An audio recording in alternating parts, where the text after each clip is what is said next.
Il y a des combats discrets, des gestes simples qui pourtant contiennent toute la force d'une société. Et puis, il y a des présences qui ne se justifient pas. Elles s'imposent comme une évidence. Notre histoire en fait partie. Nous vivons aujourd'hui une réalité que beaucoup ignorent encore, celle de l'autonomie menacée, de la dignité qu'il faut défendre chaque jour. Et au cœur de cette réalité, il y a un homme, M. Guillaume Gasser, atteint d'une affection neurologique sévère appelée diplégie spastique. Et à ses côtés, il y a Seven, son chien d'assistance en formation. Ce n'est pas un hasard, ni un luxe, ni un caprice. C'est une nécessité, une réponse humaine, juste et profondément vitale. La diplégie spastique entraîne une spasticité musculaire constante, des contractions involontaires et douloureuses, des pertes d'équilibre fréquentes, une fatigue musculaire chronique.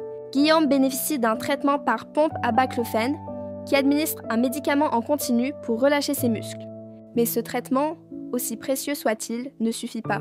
Il ne rend pas l'autonomie, il ne rend pas la liberté. Et c'est là que Seven joue son rôle, un rôle fondamental, quotidien, silencieux mais immense. Il facilite les transferts entre fauteuils roulants, lit, voiture, toilette ou table d'examen. Il réduit l'effort physique, soulage la douleur, sécurise chaque déplacement.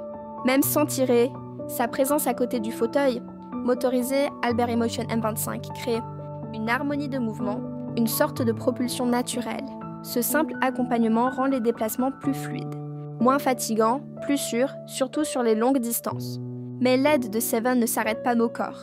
Il agit aussi sur la santé globale de Guillaume.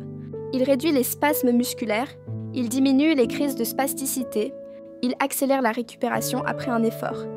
Il soulage l'anxiété, il remplace parfois les anxiolytiques. Il favorise les liens sociaux et combat l'isolement. Seven est une présence stabilisante, un médiateur émotionnel, un vecteur d'équilibre. Il est bien plus qu'un chien, il est une condition d'autonomie et de sécurité. Et cela, la loi le reconnaît déjà.